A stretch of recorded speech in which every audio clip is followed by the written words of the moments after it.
Rencana PSSI naikkan lagi ranking FIFA Timnas Indonesia. Ranking Timnas Indonesia di FIFA melonjak naik tajam ke atas.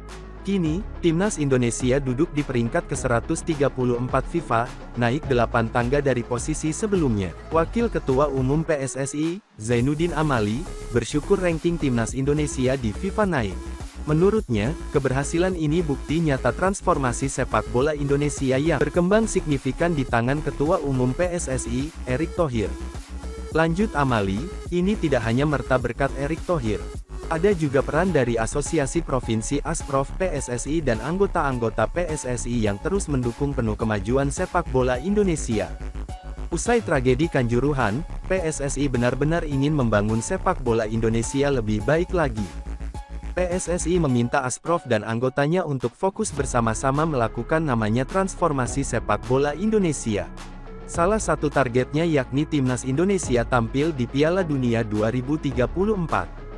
Dengan posisi Indonesia yang sekarang naik di ranking FIFA, itu artinya transformasi sepak bola Indonesia sudah membaik, kata Amali.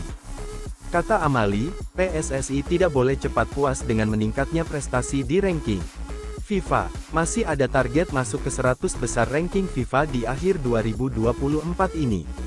Kami tinggal melakukan evaluasi mana yang harus didorong supaya lebih bagus lagi. Kami juga berharap semua pihak stakeholder sepak bola Indonesia dapat memberikan dukungan, kata Amali. Tidak mungkin target perbaikan peringkat di FIFA bisa tercapai hanya oleh PSSI saja tapi juga harus ada dukungan dari para asprof PSSI dan anggotanya.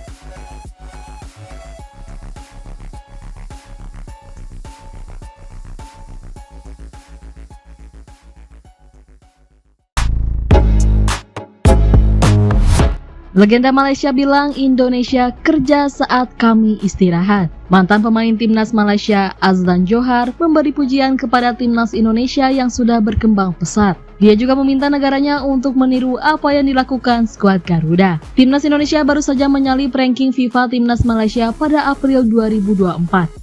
Timnas Indonesia naik 8 posisi di ranking FIFA April 2024 setelah 2 kali menang atas Timnas Vietnam di kualifikasi Piala Dunia 2026 zona Asia. Saat ini Timnas Indonesia menempati peringkat 134 dunia dan masih bisa terus melonjak posisinya. Lantas, bagaimana dengan Timnas Malaysia? Adapun Malaysia turun 6 posisi dari peringkat 132 ke 138 dunia setelah kalah beruntun dari Oman di lanjutan kualifikasi Piala Dunia 2026 zona Asia.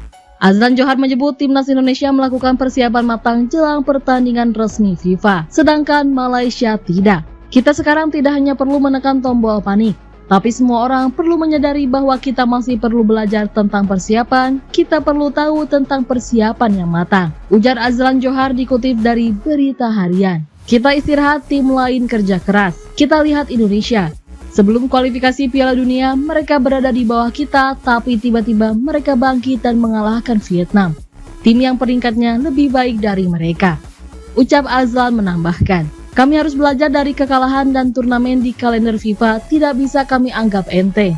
Kami harus mempersiapkan diri dengan matang. Saat kalah, kami tidak boleh mundur. Kehilangan poin dan posisi terpangkas tim lain, ucapnya.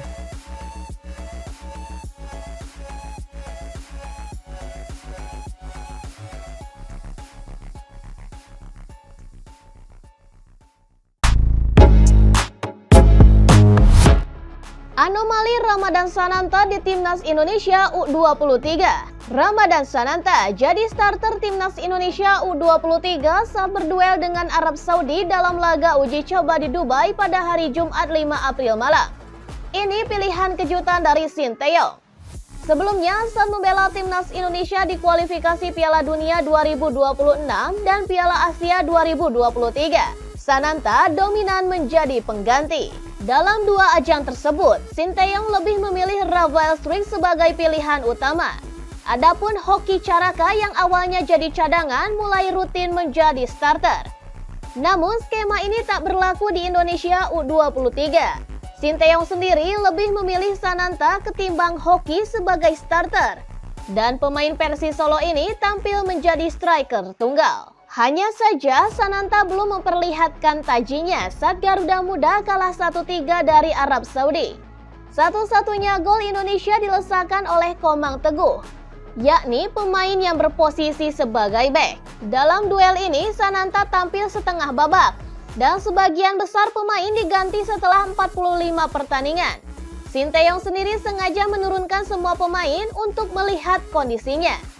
Starter di uji coba ini menjadi sinyal positif bagi Sananta, dan ini bisa menjadi titik balik yang mendapat kepercayaan Sinteyong sebagai ujung tombak lini depan tim Merah Putih. Dan kini ia tinggal membuktikan bahwa pilihan Sinteyong tak salah. Dugaan publik bahwa stamina Sananta tak prima untuk 90 menit juga bisa dijawab di level U23 ini.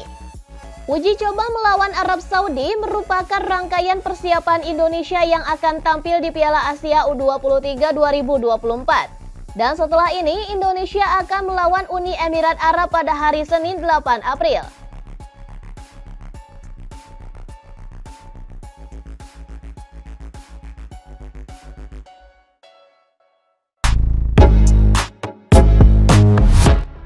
Jangan takut, pemain naturalisasi menumpuk. Program naturalisasi pemain keturunan utamanya yang berada di Eropa menambah kedalaman skuad timnas Indonesia dan menambah persaingan.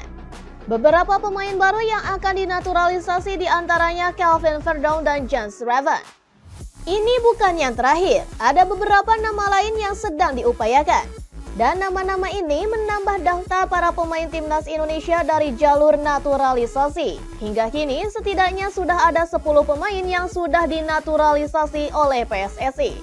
Mereka sendiri adalah Jordi Amat, Sandy Walsh, Shane Patinama, Ivar Jenner, Rafael Struijk, Justin Hubner, Jai Ijes, Tom Haye, Nathan Joaon, dan Ragnar Oratmangun. Selain itu ada Mark Klok yang naturalisasinya lewat inisiatif pribadi, lantas Elkan Bagot yang memilih Indonesia. Hingga Cyrus Margono juga memilih jadi WNI kembali. Lalu yang menariknya, ada beberapa di antara para pemain ini berposisi sama. Untuk posisi bek sayap kiri misalnya, ada Patinama dan Jo Aon. Keduanya bersaing dengan Pratama Arhan. Persaingan di posisi bek sayap kiri ini akan semakin ketat jika Verdong dinaturalisasi. Pemain seperti Edo Febriansah pun akan semakin sulit mendapatkan tempat. Namun pemain naturalisasi tak otomatis dipanggil ke timnas Indonesia. Ia juga belum tentu mendapatkan tempat utama, walaupun nantinya dipanggil ke timnas Indonesia. Arhan yang hanya menjadi pemain cadangan selama 2 musim di Korea Selatan saja bisa bertahan di timnas. Kehadiran Patinama dan Jo Aon juga tak membuatnya tergerus. Sebaliknya, kehadiran para pemain naturalisasi dengan kualitas Eropa membuat Arhan terlecut. Pemain 22 tahun itu terus mengasah kelebihannya sehingga sulit tergantikan. Dan para pemain lainnya sepantasnya juga demikian. PSSI mungkin keras kepala dengan program naturalisasi agar timnas Indonesia naik kelas, dan para pemain pun sepantasnya keras kepala menaikkan kualitasnya masing-masing.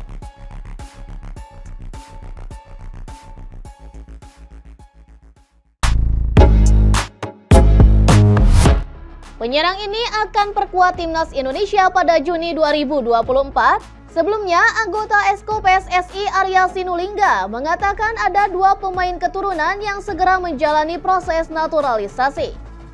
Sesuai kata Pak Ketum, mudah-mudahan akan ada 2 pemain yang diproses dalam waktu dekat ini.